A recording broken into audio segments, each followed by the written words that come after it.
My father said, "Why not architecture? You're good at math and art." And I said, "Oh no, girls don't do that."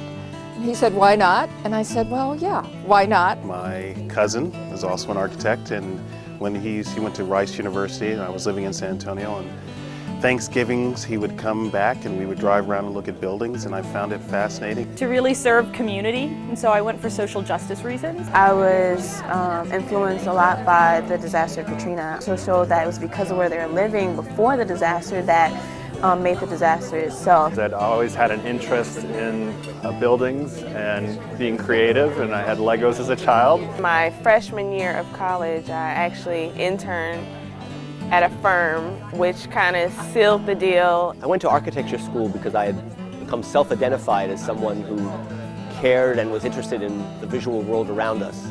And of course, the practice of architecture promises some way of indulging that interest. Because my father is a carpenter, and I used to spend a lot of time in his workshop watching him build, and that really intrigued me. I said I'm going to take a drafting class, and I ended up staying with it for 4 years, and I ended up looking for schools that had architecture programs. And I was interested in how we human beings make a meaningful world for ourselves. And then I decided I wanted to make that world. Because I grew up on a farm and I didn't really know what architecture was. I hadn't had any exposure to it firsthand. So I really wanted the opportunity to kind of go out and see the world and see the buildings. Architecture really allows me to study everything I want and allows me to be anything I want.